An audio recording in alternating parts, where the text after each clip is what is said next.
네, 어느덧 가을이 되었습니다.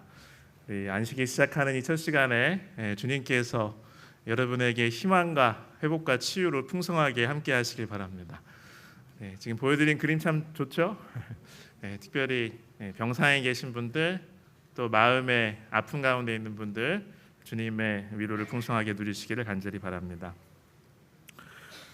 오늘 그 이사야서로 다시 이사야 연구로 돌아가겠습니다. 오늘 이사야 32장을 함께 나누고자 합니다. 보라, 장차 한 왕이 공의로 통치할 것이요, 이런 제목으로 이사야 32장을 살펴보고자 합니다. 먼저 또 우리가 다른 여러 가지 말씀을 나누고 또 순서들이 있었기 때문에 조금 정리를 하면서 이사야 32장으로 들어갔으면 좋겠습니다. 이사야서에는 내용에 또 독특한 특징이 있다고 볼 수가 있는데요. 우선 처음에는 이제 대략적인 예언을 통해서 개요를 설명을 합니다. 그 다음에 그 부분이 나중에 반복이 되는데 이때는 좀 더 구체적이고 확장된 내용이 선포되는 것을 우리가 확인할 수가 있습니다.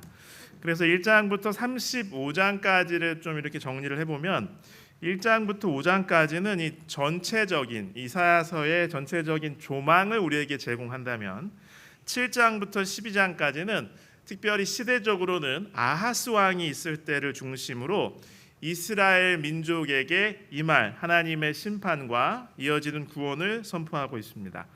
13장부터 23장까지는 이제 그 시야를 돌리고 넓혀서 주변에 있는 다른 외국, 열방을 향한 계시가 펼쳐지는데요.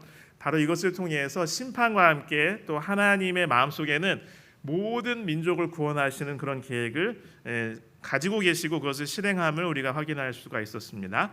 24장부터 27장까지는 우리가 또 기억하고 또 많이 익숙한 성경절들이 많이 나왔죠. 이건 궁극적으로 미래에 임할 기름 부음 받은 자 메시아의 왕국, 결국 그래서 이 종말론적인 비전, 그 계시를 우리에게 주고 있고요. 28장부터 35장까지는 이제 다시 한번 역사적인 상황과 맞물려서 이 시온의 회복을 계속해서 하나님께서는 이사야를 통해 선포하시는데 역사적인 현실을 함께 언급을 하고 있습니다. 이제 28장부터 35장까지를 좀 살펴보면요. 28장부터 33장까지는 이 반복적인 내용이 나옵니다. 그래서 7장부터 12장의 내용을 반복하면서 조금 구체적으로 적용하고 있다고 보시면 되겠고요. 34장과 35장은 바로 13장부터 27장의 내용의 종합이라고 볼 수가 있습니다. 조금 세부적으로 들어가서 28장과 29장은요. 이제 북방 이스라엘 이 사마리아를 아수르가 침공하는 그 사건과 관련해서 이 예루살렘, 여전히 하나님을 거역하는 이 유다를 책망하고 있고요.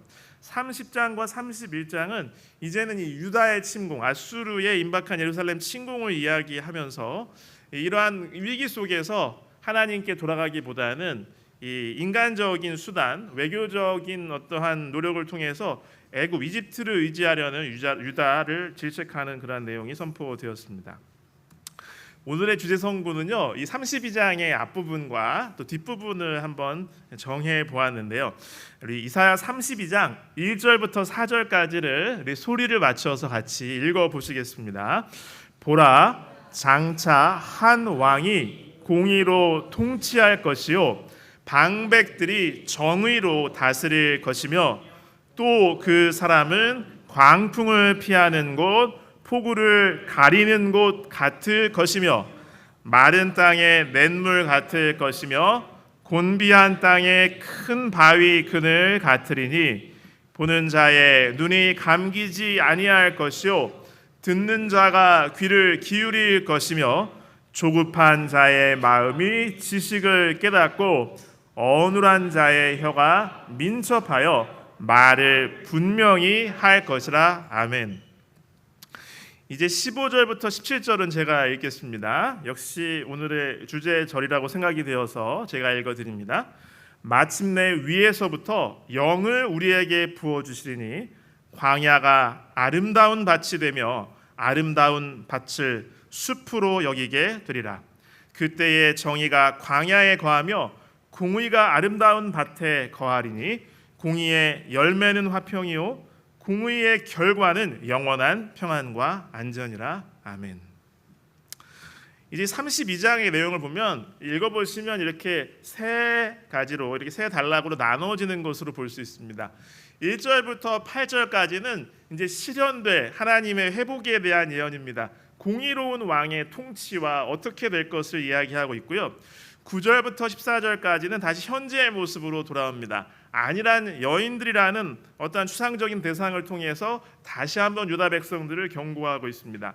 그 다음에 15절부터 20절까지는 정의와 공의가 거하는 나라에 영원토록 지속되는 화평에 대해서 다시 한번 하나님의 회복을 이야기하고 있죠.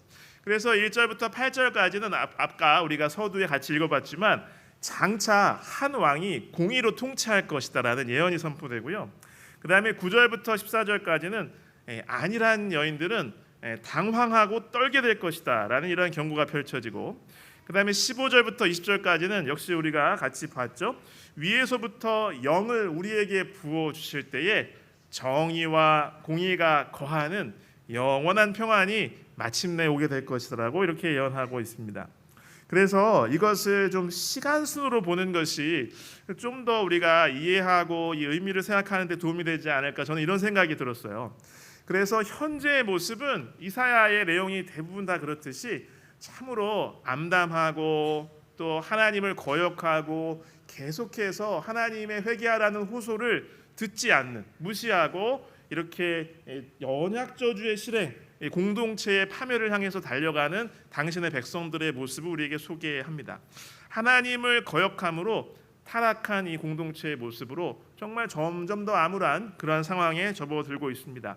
그래서 마침내 가까운 미래, 정말 임박한 머지않은 장래에 하나님의 징벌이 내릴 수밖에 없었어요. 이것은 이미 신명기에서부터 하나님과 다 언약을 맺은 그러한 언약 저주죠.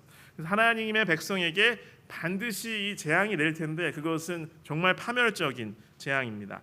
그러나 그것으로 끝나는 것이 결코 아니죠. 하나님께서는 마침내 다 회복을 하신다는 것이죠. 친히 스스로 하나님께서 모든 것들을 역사하셔서 이제 회복할 때에는 가장 이상적이고 아름다운 공동체의 모습이 다시 회복됨을 이야기하고 있습니다. 현재의 모습은 참으로 절망적인 형편이었어요. 끊임없이 이 경향, 이 전체 그 도도한 물결처럼 하나님을 계속해서 거역하는 것입니다. 반역하고 있었어요. 그러므로서 이 하나님의 백성들은 이 윤리적으로 또 영적으로 깊은 타락으로 그렇게 가라앉고 있었습니다. 이 죄악의 모습이 아주 만연하고 당연하듯이 이렇게 되어 있었고요. 그래서 그런 부분을 좀 보시면 제가 좀 이렇게 한 절 한 절 좀 읽겠습니다. 6절, 이는 어리석은 자는 어리석은 것을 말하며 그 마음에 불의를 품어 간사를 행하며 패역한 말로 여호와를 거스르며 줄인 자의 속을 비게 하며 목마른 자에게서 마실 것을 없어지게 함이며. 그러니까 회복될 한 왕의 공의로운 통치로 회복될 그 모습과 그 미래의 모습과 대조적인 지금의 참 안 좋고 나쁘고 참 보면은 마음이 더 쓰라린 그런 상황들을 이야기하는 것이에요. 그래서 여기 보면 이 어리석은 자의 특징은 뭐냐면 패역한 말로 여호와를 거스르는 것이었어요. 7절에 보면 악한 자는 그 그릇이 악하여 악한 계획을 세워 거짓말로 가련한 자를 멸하며 가난한 자가 말을 바르게 할지라도 그리 함이거니와. 예수님의 말처럼 우리 악은 우리 속에서 쌓인 악을 밖으로 나타내는 것이다라는 그 말처럼 어떠한 상황이나 핑계가 아니라 그 마음속에 하나님을 거역하고 고집대로 하는 그것 때문에 그릇이 악하기 때문에 결국 악행이 나타난다고 하는 것이죠. 가치가 전도된 사회였어요. 참과 거짓이 뒤바뀌어 보이는 그러한 사회. 악덕과 미덕에 하나님께서 분명히 기준을 정해 주었음에도 사람들은 이것을 반대로 생각하고 혼동되던 시대였습니다. 그래서 이 잘못되고 악한 일들이 상습적으로 자행되는 그러한 유다의 형편입니다. 그래서 여기 어리석은 자라는 것은 우리에게도 익숙한 이 히브리어 원어로 보면은 나발입니다. 나발. 사악한 자라고도 번역이 가능해요. 바로 이 다윗 이야기 아시지 않습니까? 다윗 이야기에 나오는 누구의 전 남편? 이 아비가일의 원래 남편이 나발이죠. 그래서 이 타락한 시대에서는 오히려 어리석은 자들을 지혜로운 자라고 이렇게 우러러보고 막 칭송할 수도 있다고 하는 것입니다. 그러나 이 마음에 불의를 품고 간사함을 행하고 정말 여호와를 거역하면서 패역한 그런 말을 하고, 결국 이러한 것이 세상적으로 보면 저 삶이 추구해야 될 것 같고 지금 이 시대에는 많은 이득을 주는 것 같고 지혜를 주는 것 같지만 사실은 어리석은 자들이라는 것이죠. 여기 9절의 모습 같이 한번 읽어보겠습니다. 너희 안일한 여인들아 일어나 내 목소리를 들을지어다. 너희 염려 없는 딸들아 내 말에 귀를 기울일지어다. 아멘. 염려 없고 안일한. 그런데 그들이 이렇게 의지하고 염려가 없는 이유는 다 주변에 보이는 것들이에요.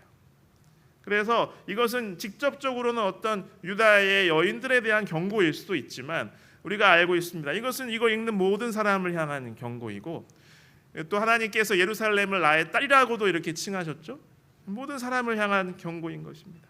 바로 보이는 것과 세상의 것을 의지해서 그것 때문에 나는 문제가 없을 것이라고, 그것이 나를 지켜줄 것이라고 믿으면서 하나님은 계속해서 외면하고 자기의 하고 싶은 자기의 고집대로 계속 악한 일에 머물러 있는 것을 말하고 있는 것입니다. 그러나 8절에 보면 또 의외의 어떠한 사람들이 나옵니다. 같이 한번 읽어보겠습니다. 8절입니다. 존귀한 자는 존귀한 일을 계획하나니 그는 항상 존귀한 일에 서리라. 아멘. 여기 보면요, 이 존귀하다라는 표현은 원어로 히브리어로 나디브라는 단어라고 해요. 이건 어떤 뜻이냐면 자진하여서, 즐겨해서 어떤 것을 하는 것, 자발적이고 관대한, 그래서 고결하고 고귀한이라는 뜻도 같이 있는 거예요. 그러니까 존귀한 자들이 아직 남아 있을 것인데 그들은 어떤 사람이냐면 자발적인 마음으로 하나님을 섬기는 사람입니다. 하나님께 아낌없이 자발적으로 제사를 드리거나 신앙생활을 하는 사람들이 바로 이러한 존귀한 사람이라는 것이에요. 외부적인 요인이나 상황이나 다른 사람들의 분위기 때문이 아니라 그 내면에서 우러나오는 진실된 마음으로 자발적인 동기에서 또 어려운 이웃들에게는 사랑을 베풀고 자비를 나누고, 그래서 천성적으로 성품이 관대하고 너그러운 사람들, 바로 이 존귀하다고 일컬어진 이 사람인 것입니다. 그래서 이들의 모습은요, 지금 전체적인 다른 사람들의 형평과는 대조적입니다. 악한 자가 끊임없이 악한 계획을 도모하고 어떻게 하면 뭐 하나 더 이용해가지고 벗겨먹을까, 나의 이득만 취할까, 그렇죠? 다른 사람의 눈을 가리면서 어떻게 간사한 일을 할까 이렇게 계획하는 것과는 대조적인 것입니다. 항상 그는 고귀하고 덕스러운 일을 생각하고 추구하는 것입니다. 그리고 그것을 사랑으로 실천하고 예배로 실천하는 그러한 사람인 것이죠.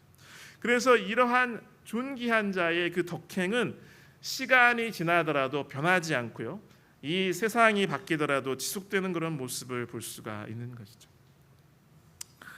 여러분, 저는 이 말씀을 보면서 이 지난 시간에도 함께 나눴던 이 말씀이 생각나게 되었습니다. 열왕기상 19장 18절에 있는 말씀을 같이 읽겠습니다. 그러나 내가 이스라엘 가운데에 7,000명을 남기리니 다 바알에게 무릎을 꿇지 아니하고 다 바알에게 입맞추지 아니한 자니라. 아멘. 여기 요한계시록 12장 17절 그 여자의 남은 자손 곧 하나님의 계명을 지키며 예수의 증거를 가진 자들. 어쩌면 총체적인 배도와 타락과 죄악으로 흘러가는 똑같은 모습의 우리의 시대에도 바로 하나님께서 남기신 존귀한 자들, 저와 여러분이 되시길 간절히 바랍니다. 여러분, 하나님을 거역하고 불의를 행하는 것이 사실은 가장 어리석은 태도라고 이야기하는 것입니다. 그들은 세상에서 잠시 어떤 남들보다 많은 걸 가져갈 수는 있지만 성경은 그들을 한결같이 어리석다고 이야기하는 것입니다. 진실한 마음으로 하나님을 섬기고 자발적인 마음으로 이웃을 사랑하는 삶이야말로 존귀하고 끝까지 남아있는 삶이라는 것이죠. 이런 사람이야말로 재앙을 이기고 하나님의 구원을 경험하며 영원한 평안을 누리게 될 것입니다. 저와 여러분이 그 시대에 남겨있던 그 남은 자들, 이 시대에 남겨진 하나님께서 남겨주신 그러한 하나님의 남은 백성으로 살아가게 되시기를 간절히 바랍니다. 가까운 미래, 계속해서 이사야의 공통적인 주제죠. 이 선지자의 글들의 공통적인 주제, 파멸적인 징벌이 임할 수밖에 없다는 거예요. 그래서 계속해서 경고하는 것입니다. 더 이상 그 길을 고집해서 가지 말라고, 이것을 이러한 멸망으로부터 벗어나라고 계속해서 선지자를 통해서 하나님께서 경고하시는 거죠. 공동체의 멸망이 이루어질 것을 이야기합니다. 9절, 10절, 11절입니다. 너희 안일한 여인들아 일어나 내 목소리를 들을지어다.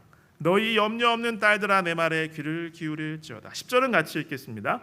너희 염려 없는 여자들아 1년 남짓 지나면 너희가 당황하리니 포도 수확이 없으며 열매 거두는 일이 이르지 않을 것입니다. 보니까 그들이 이렇게 안일하고 염려 없이 지내는 것은 하나님을 의지했기 때문이 아니라 지금 상황이 괜찮았거든요. 포도가 풍성히 이렇게 수확되고 있었고 상황이 좋았기 때문에 안일하게 생각하고 있었다는 것입니다. 그런데 다음 해가 장담할 수 없었다는 것이죠. 그 다음 해는 안 그럴 것이라는 겁니다.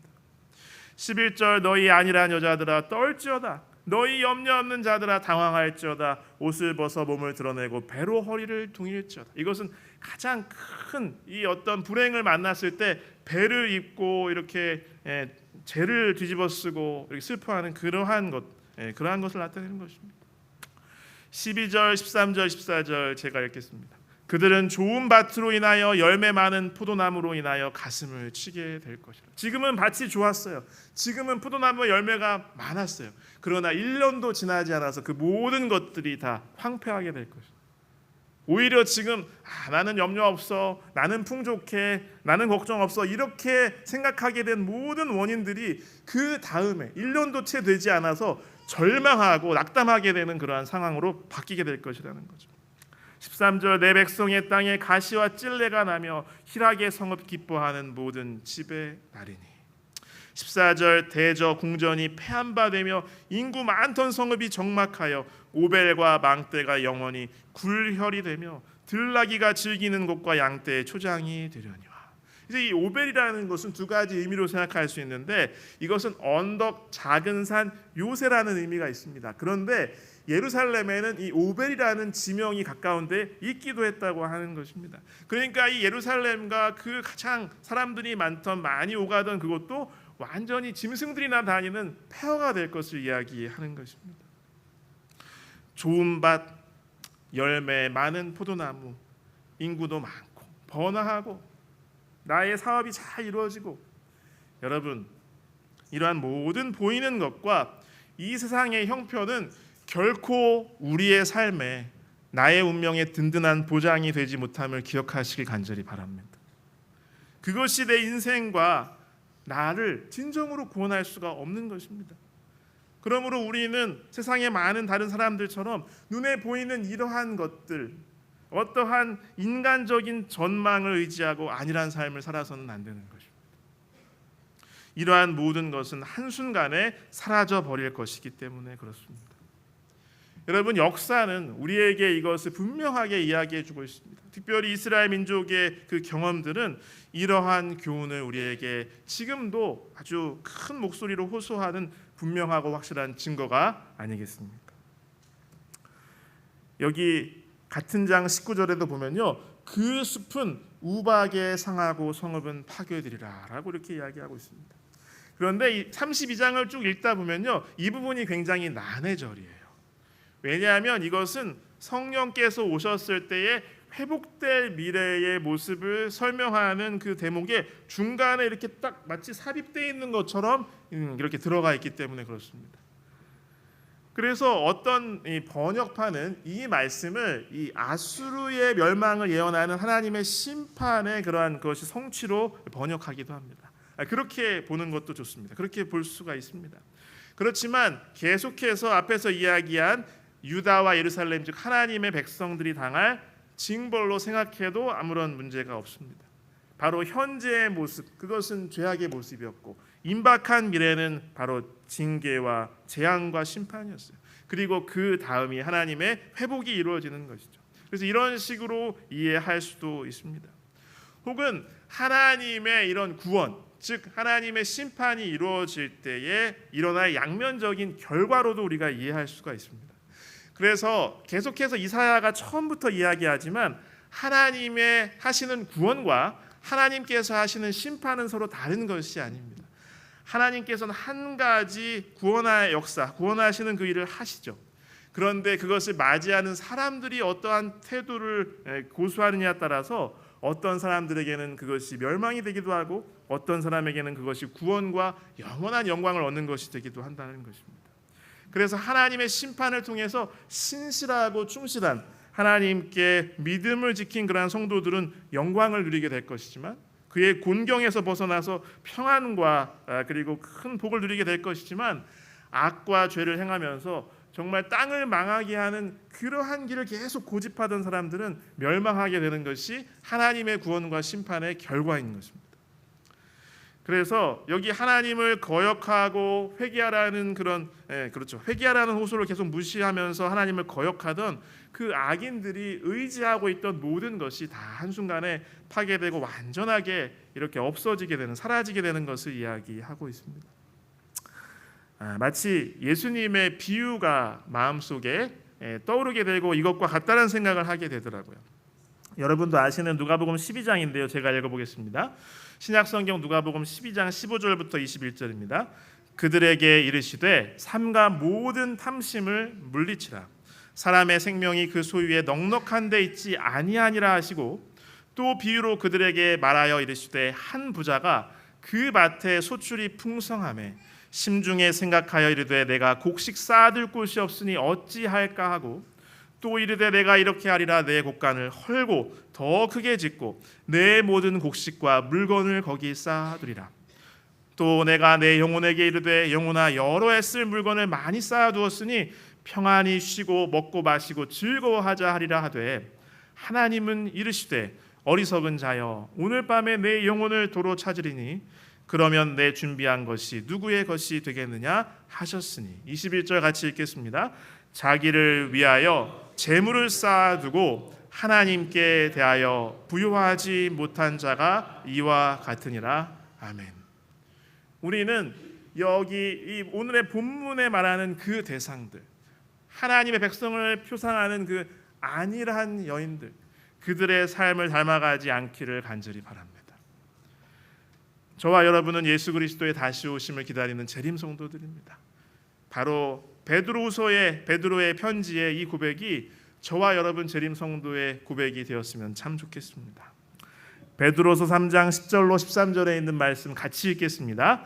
그러나 주의 날이 도둑같이 오리니 그 날에는 하늘이 큰 소리로 떠나가고 물질이 뜨거운 불에 풀어지고 땅과 그 중에 있는 모든 일이 드러나리로다. 이 모든 것이 이렇게 풀어지리니 너희가 어떠한 사람이 되어야 마땅하냐? 거룩한 행실과 경건함으로 하나님의 날이 임하기를 바라보고 간절히 사모하라.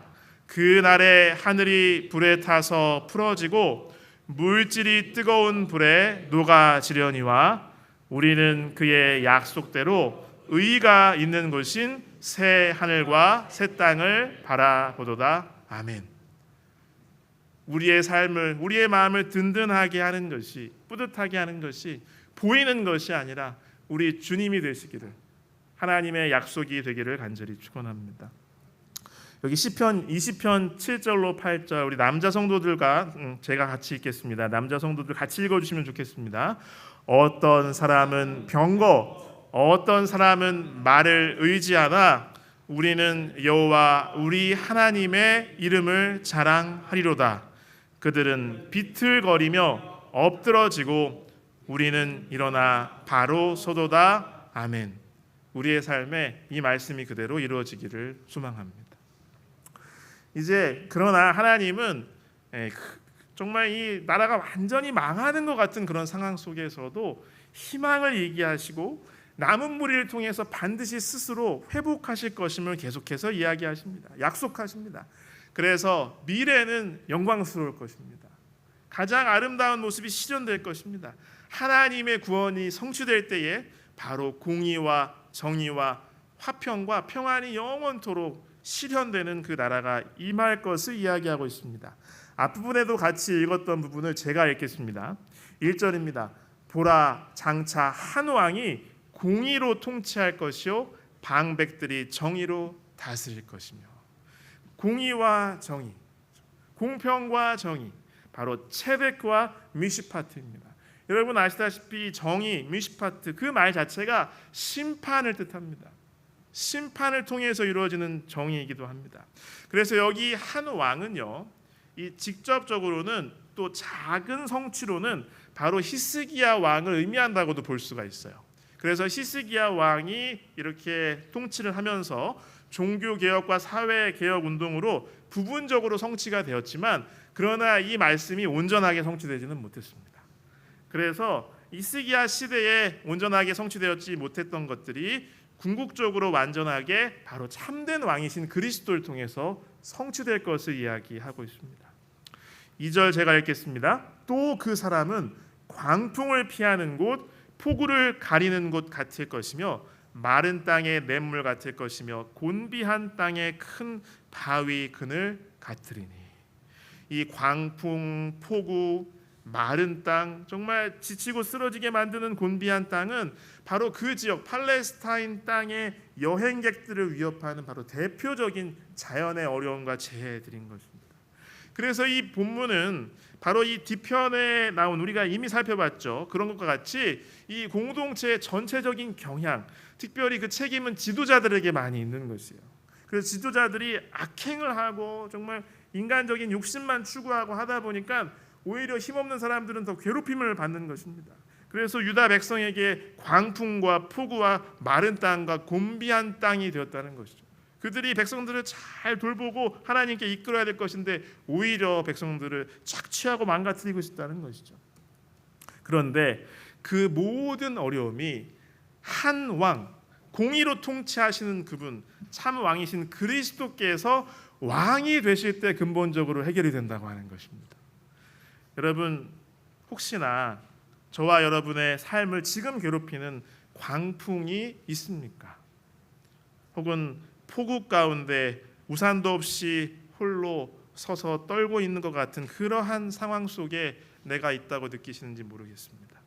마른 땅과 곤비한 땅이 지금 우리가 경험하고 있는 현실일 수가 있어요. 그렇지만 이 모든 것은 내가 참된 왕이신 그리스도를 내 삶의 왕으로 아직 모시지 않기 때문에, 그것을 거부하기 때문에 나타나는 현실이고 문제고 고난이라고 볼 수가 있는 것이죠. 그리스도께서 내 마음의 왕, 내 가정의 왕이 되셔야만 공의와 정의가 회복되고, 그래야 우리는 광풍을 피할 수 있고 폭우에서 가리움을 가려질 수가 있고, 마른 땅에서도 냇물을 누릴 수가 있고, 큰 바위 그늘에서 쉼을 얻을 수 있음을 기억하시길 간절히 바랍니다. 여기 3절, 4절, 5절 제가 읽겠습니다. 3절 보는 자의 눈이 감기지 아니할 것이요 듣는 자가 귀를 기울일 것이요. 이 3절의 내용은요, 우리가 얼마 전에 지난달에 이렇게 봤었을 우리 29장에 있는 내용과 반대입니다. 그때 오히려 그 지도자들을 깊이 잠들게 하는 영을 하나님께서 주셨다는 거예요. 그게 뭐 하나님의 뜻이겠습니까? 지도자들이 고집해서 그런 거죠. 그래서 모든 계시, 하나님께서 아무리 계시를 주셔도 마치 이렇게 봉한 책, 암호로 쓰여져 있는 책처럼 알아들을 수 없었다는 거죠. 근데 그것이 반대가 되는 거예요. 한 왕이 오시니까 이제 모든 사람이 눈이 열리는 겁니다. 그리고 4절 같이 한번 읽어볼까요? 조급한 자의 마음이 지식을 깨닫고 어눌한 자의 혀가 민첩하여 말을 분명히 할 것이라. 조급한 자. 현대인들은 점점 저를 비롯해서 점점 더 조급해지는 것 같아요. 급하게 서두르고 초조하고 분주합니다. 헛된 일에 집착하는 그러한 조급한 자들이 이제는 주님께서 오시니까 차분해지는 거예요. 사물의 본질을 파악할 수 있는 이 통찰력과 참된 지식을 얻게 되는 것이죠. 5절 제가 읽겠습니다. 어리석은 자를 다시 존귀하다 부르지 아니하겠고 우둔한 자를 다시 존귀한 자라 말하지 아니하리니. 이제 완전히 이렇게 전도되었던 가치가 바르게 돌아오는 것이죠. 악한 세상의 관점으로 그동안 봤기 때문에 그렇게 이렇게 아주 희미하고 바르지 못하고 왜곡된 가치관으로 보니까 존귀한 자라고 느꼈던 사람들이 사실은 가장 어리석은 자였다는 것이죠. 이제 주님께서 오시니까 그 어리석음과 헛됨과 악함이 드러나고 진정으로 존귀한 인생이 누구인지가 밝혀지더라 하는 것입니다. 어떤 주석가는 이렇게 이야기합니다. 주님께서 내 마음에 오시면, 주님이 나의 삶의 왕이 되시면 이러한 네 가지 변화가 일어난다고 하는 것이죠. 첫 번째는 변화된 시야입니다. 우리의 시야가 변하는 것입니다. 두 번째는 변화된 귀입니다. 세 번째는 변화된 지식입니다. 네 번째는 변화된 혀입니다. 변화된 시야, 흐리지 않고 명료한 관점. 이전에는 내가 무시했던 진리에 주목하게 되는 것입니다. 주님께서 왕이 되실 때 보이는 것 너머의 진실을 보게 되는 것이죠. 변화된 귀가 우리에게 임합니다. 하나님의 말씀이 들리게 됩니다. 시끄럽고 번잡스럽던 세상의 소음을 멀리하고 참되고 평안을 주는 하나님의 말씀에 귀를 기울이게 되는 것이죠. 지식이 변화됩니다. 일시적인 잔꾀, 단지 나의 욕망과 즐거움만 이렇게 추구할 수 있는 그러한 것이 아니라 영원한 지혜를 알게 되는 것이죠. 진리를 알게 됩니다. 무엇보다 하나님을 아는 지식을 알게 되는 것이죠. 그리고 변화된 혀를 갖게 됩니다. 말이 변해요. 단어가 변해요. 노래가 변하고요. 마치 주님을 만나고 난 우물가의 여인들이 마을 사람들에게 스스로 달려가서 예수 그리스도를 문을 두드리면서 소개했던 것처럼 우리의 어눌했던 혀가 풀리고 다른 사람들에게 뭔가 말하고 싶은 것이 생기는 것이죠. 내가 경험한 주님의 구원을 말하는 증인이 되는 것이죠. 이러한 변화를, 이러한 생명의 변화를 저와 여러분이 누리시는 이 안식일과 새로운 한 주가 되시길 간절히 바랍니다. 15, 16, 17, 18절입니다. 제가 읽겠습니다. 마침내 위에서부터 영을 우리에게 부어주시리니 광야가 아름다운 밭이 되며 아름다운 밭을 숲으로 여기게 되리라. 이 15절 하나님의 성령, 여기 쓴 단어가 그 유명한 루아흐입니다. 하나님의 생명의 기운이기도 하죠. 생명의 호흡이 하나님으로부터 주어지는 것입니다. 생명의 근원이신 하나님께서 생명을 우리에게 주시니까 이렇게 황폐하고 죽은 땅 광야와 같은 우리의 삶이 하나님의 그런 백성의 형편이 다시 살아나게 되는 것이 아름다운 밭이 되는 거예요. 아름다운 밭은 숲으로 되는 것입니다. 징벌과 재앙과 죽음의 땅이었던 곳이 복과 생명과 희망의 땅으로 바뀌게 되는 것입니다. 우리의 마음밭이 바뀌고 그러니까 우리의 형편도 바뀌게 되더라 하는 것입니다. 16절 같이 읽겠습니다. 그때에 정의가 광야에 거하며 공의가 아름다운 밭에 거하리니. 이게 밭이 아름다워졌던 그 핵심이었어요. 광야가 옥토로 바뀌게 된 그 근본적인 이유와 그 속에 가장 중요한 것이 바로 공의와 정의인 거죠. 회복의 핵심은 정의와 공의입니다. 그래서 이 정의와 공의가 거한다는 말은 바로 새로운 세대의 가치와 규범이 온 땅에 백성들의 마음에 일상화되고 편만해질 것을 의미합니다. 그래서 이것은 공의, 그거는 하나님을 높이는 마음과 실천이라고 볼 수가 있고, 정의라고 하는 것은 다른 사람을 향한 사랑과 바른 것을 실천하는 것이라고 볼 수가 있습니다. 그래서 하나님의 율법의 기본인 것이죠. 17절 공의의 열매는 화평이요 공의의 결과는 영원한 평안과 안전이라. 그런데 이러한 공의와 정의는 마침내 근본적으로 그 유다 사회를, 백성의 공동체를 바꿀 이것은 사람들이 스스로 찾거나 개발하거나 만들어내는 것이 아니라 위로부터 오는 성령을 통해서 하나님께서 주시는 겁니다. 하나님께서 우리에게 주시는 것이죠. 하나님께서 생명의 능력 성령을 우리에게 부어주실 때 내 삶에 실현되는 것입니다. 하나님의 율법의 가치가, 하나님의 성품이 그것이 우리에게 실현되는데 그것은 하나님께서 우리에게 주시는 것이죠. 입혀주시는 의고 나눠주시는 의인 것입니다. 그럴 때에 우리가 밟는 땅이 광야에서 아름다운 밭과 생명이 가득한 숲으로 변하게 되는 것입니다.